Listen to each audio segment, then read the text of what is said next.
state last night, and the Democrat won. I think there's only been 4 Democrats elected there since the Civil War. That's right. So it was quite something. My suggestion to the Republicans today is that don't stop here with Medicare. The next thing they should propose is getting rid of the Veterans Administration. I think that will go over really big. And after that, the elimination of traffic lights. And then kittens. Get rid of kittens. Just go all out and be opposed to little kitty cats. You're going to do well next year from November. All right, enough picking on them. You know, they've got a rough road ahead of them. And, you know, it's just, I was saying last night, it just resembles, you know, they caught this great pass back in November. And, but then they started running in the opposite direction down the football field, away from their goal. And, you know, and it's like, and Democrats and liberals, you know, everybody's so, you know, peace, love, and understanding, and, you know, like we're on the field going, no, turn around. No, I have the ball, I'm going this way. Yes, but people like their Medicare. No, I don't care, I have the ball. So, anyways, what can you do?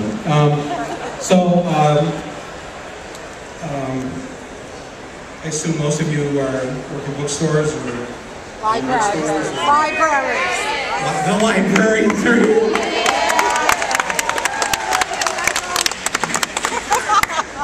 And teachers, some teachers, oh great.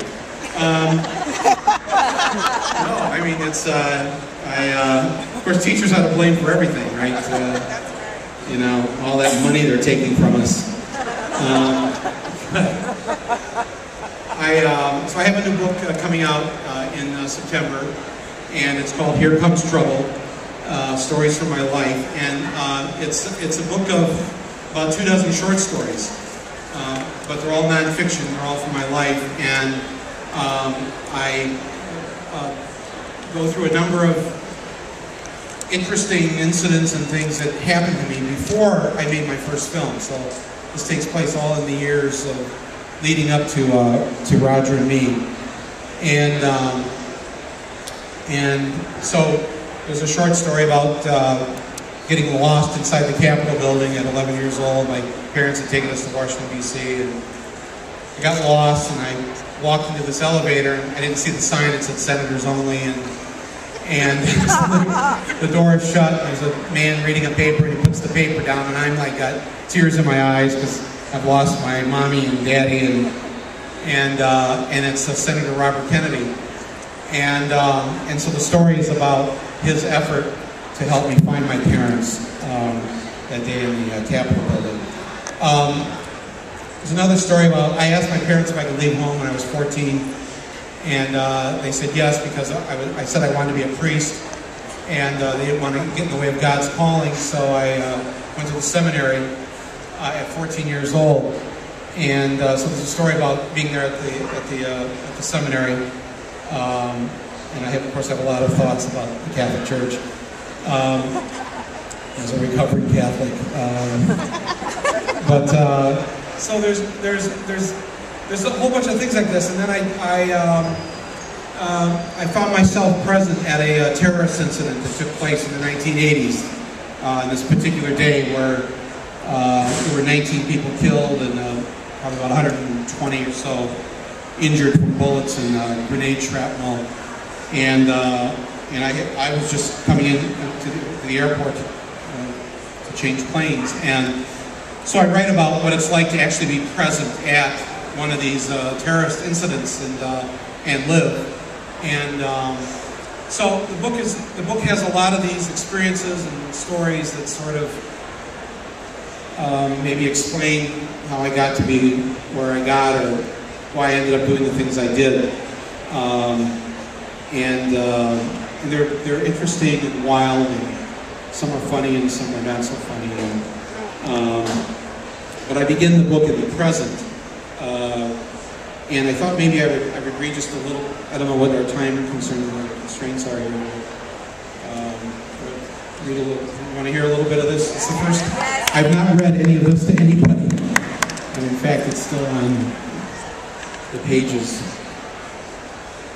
I'll get this typewriter.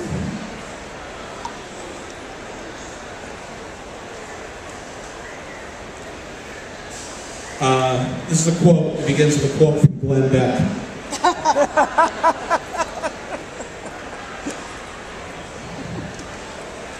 I'm thinking about killing Michael Moore. And I'm wondering if I could kill him myself, or would I need to hire someone to do it? No, I think I could. I think he could be looking me right in the eye, you know. I could just be choking the life out of him. Is this wrong? I stopped wearing my "What Would Jesus Do" band, and I've lost all sense of right and wrong now. I used to be able to say, yeah, I'd kill Michael Moore.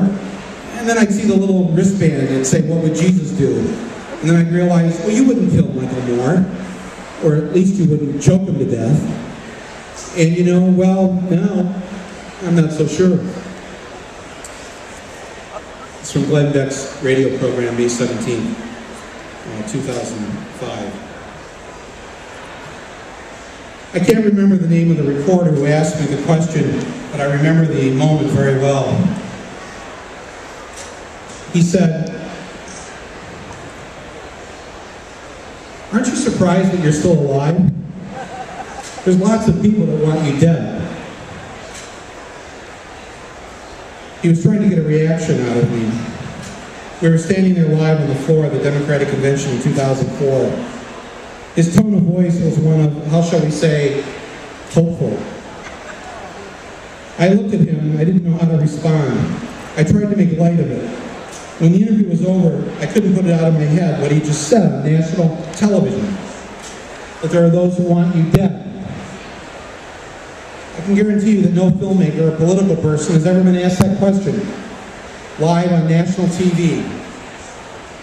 It had been a rough year for me, the threats, the assaults, the man who planned to blow up my house, and now this journalist had to go and plant the seed of an idea in a few more deranged heads.